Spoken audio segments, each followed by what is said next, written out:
भन्दै बिदा हुन्छु। धन्यवाद।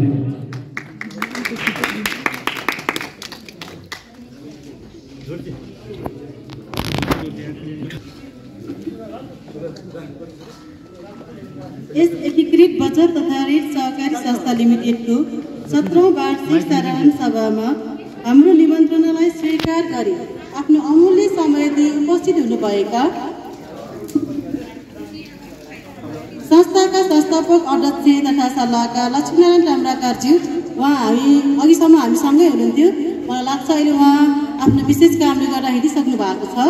त्यस्तै सल्लाहकार राजकुमार तिमल सिन्हाज्यू, कानुनी सल्लाहकार सुरेश ताम्राकारज्यू,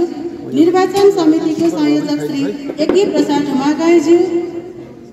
गोविन्द तिमल सिन्हाज्यू, पत्रकार मित्रहरू, मेरा सहकर्मी मित्रहरू, सञ्चालक समितिका पदाधिकारीज्यूहरू, लेखा सुपरिवेक्षण समिति एवं विभिन्न उपसमितिका पदाधिकारीज्यूहरूका साथै संस्थामा कार्यरत सम्पूर्ण कर्मचारी एवं साधारण सभामा उपस्थित हुनुभएका सम्पूर्ण आदरणीय शेयर सदस्यज्यूहरूमा एकीकृत बचत तथा ऋण सहकारी संस्था लिमिटेडको तर्फबाट र मेरो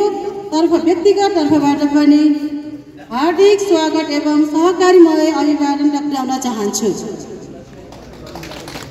एकका लागि सबै, सबैका लागि एक भन्ने सिद्धान्तबाट प्रेरित भई आर्थिक उन्नति र रोजगारी, एकीकृत सहकारी भन्ने मूल नाराले स्थापित यस एकीकृत बचत तथा ऋण सहकारी संस्था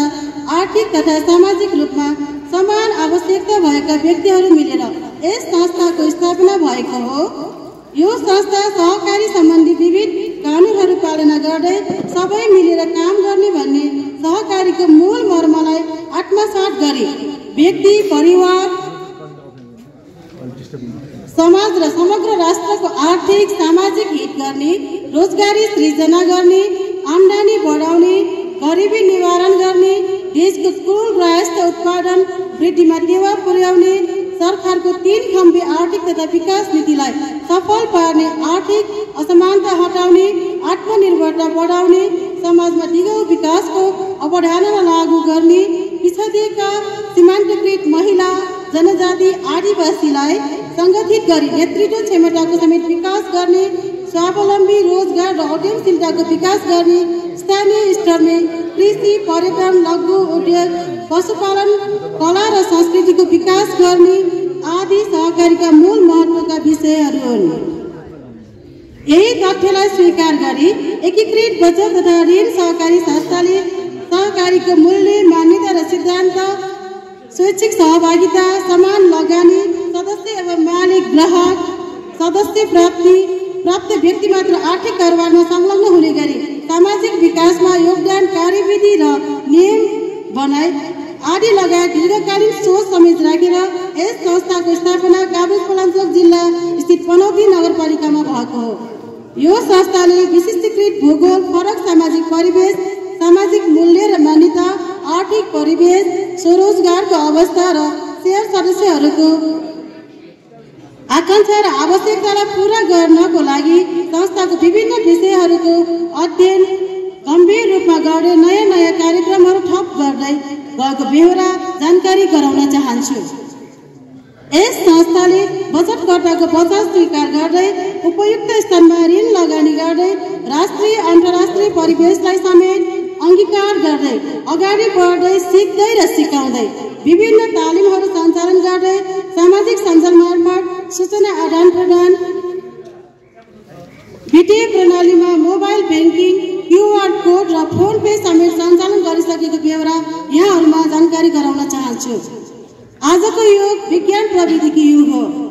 यही तथ्यलाई स्वीकार गर्दै एकीकृत सहकारीले पनि विज्ञान प्रविधिसँग आत्मसात गर्दै अगाडि बढेका छौँ। शेयर सदस्यहरूको हातमा काँधमा मिलाई शेयर सदस्यहरूको आवश्यकता अनुसार हामीले सेवा प्रवाह गर्दै आएका छौँ। यस एकीकृत साकोषलाई उचाइमा पुर्याउनका लागि विभिन्न व्यक्तित्वहरूको अत्यन्त ठूलो भूमिका रहेको छ। यस अतिरिक्त यस संस्थाका सञ्चालक समिति, सल्लाहकारज्यूहरू, उपसमितिका पदाधिकारीज्यूहरू तथा शेयर सदस्यहरूको अथाह मेहनत, यथोचित सहयोग र यथेष्ट मेहनत भएको बेहोरा यहाँहरूमा संस्मरण गर्न चाहन्छु। यस संस्थाको गरिमा बढाउनको लागि संस्थाका सञ्चालक समिति सदस्यहरू, उपसमितिका पदाधिकारीहरूलाई विभिन्न कार्यक्रम, गोष्ठी, सेमिनारमा संलग्न गराउँदै आएका छौँ, जसबाट संस्थाको थप प्रगति, उन्नति र आवश्यक अनुभव प्राप्त गरी नयाँ पाइला चाल्न सहज भएको बेहोरा अवगत गराउन चाहन्छु। यस संस्थाले विभिन्न सामाजिक कार्यक्रमहरू सञ्चालन गर्दै आएको बेहोरा यहाँहरूमा विविधै रहेको छ, जस्तै हाजिरी जवाब, शिक्षा शिविर, धार्मिक स्थलहरूको सरसफाई, विभिन्न तालिम आदि कार्यक्रमहरू सञ्चालन गर्दै आएका बेहोरा यहाँहरूमा राख्न चाहन्छु। यस अतिरिक्त विद्यार्थी बचत कार्यक्रम, पेवा बचत, पुत्रीकी बचत, बाल बचत, दैनिक बचत, सदस्य स्वास्थ्य बचत, शेयर विशेष बचत,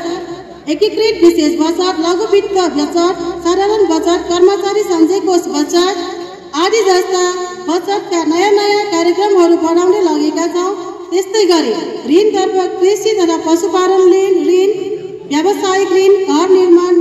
मर्मत तथा घर जग्गा खरिद ऋण, हायर पर्चेज ऋण, शैक्षिक ऋण, लघु वित्त ऋण, सामाजिक कार्य ऋण, व्यक्तिगत ऋण, युवा रोजगार ऋण र सुविधाको ऋण समेत प्रवाह गर्दै आएको बेहोरा यस गरिमामय सभाबाट उल्लेख गर्न चाहन्छु। अन्त्यमा आजको चुनावी साधारण सभालाई अत्यन्त सभ्य र भव्य रूपमा सफल बनाउन खटिनु हुने निर्वाचन समितिको संयोजक श्री यज्ञ प्रसाद हुमागाईज्यू, सदस्यहरू राजकुमार तिमल सिन्हा सर र गोविन्द तिमल सिन्हा सरज्यू लगायत सल्लाहकारज्यूहरू, शेयर सदस्यज्यूहरू, हाम्रो निमन्त्रणलाई स्वीकार गर्दै पाल्नुहुने अतिथि, विशिष्ट अतिथिज्यूहरू, साधारण सभालाई सुव्यवस्थित गर्नका लागि हर तरहले प्रत्यक्ष वा अप्रत्यक्ष रूपमा खटिनुहुने सञ्चालक समितिका पदाधिकारी लगायत सदस्यज्यूहरू, लेखा समिति, विषयगत तथा उपसमितिहरू, सुनथान सेवा केन्द्रमा कर्मचारीहरू र साधारण सभाको लागि स्थान उपलब्ध गराउने संस्था लगायत सम्पूर्ण महानुभावहरूमा म व्यक्तिगत र संस्थाको तर्फबाट हार्दिक धन्यवाद ज्ञापन गर्न चाहन्छु। साथै आजको दिनसम्म हामीले जति कामहरू गर्न सके हामी सबै मिलेर नै गरेका हौँ र भोलिका दिनमा पनि हाम्रा सबै मित्रहरूले त्यतिकै साथ दिनुहुनेछ, सपोर्ट गर्नुहुनेछ र हामी हाम्रा केही कमी कमजोरीहरूलाई हामी सुधार्दै लानेछौँ र एकीकृतलाई बनौटीकै एक नमुना एकीकृत सहकारी बनाउन हामी हरदम, हर दिन, हर पल आफ्नो मन, वचन, कर्म लगाएर हामी लागि पर्नेछौँ भन्दै आजको यो कार्यक्रम यही समापन भएको घोषणा गर्न चाहन्छु। जय एकीकृत, जय सहकारी। धन्यवाद।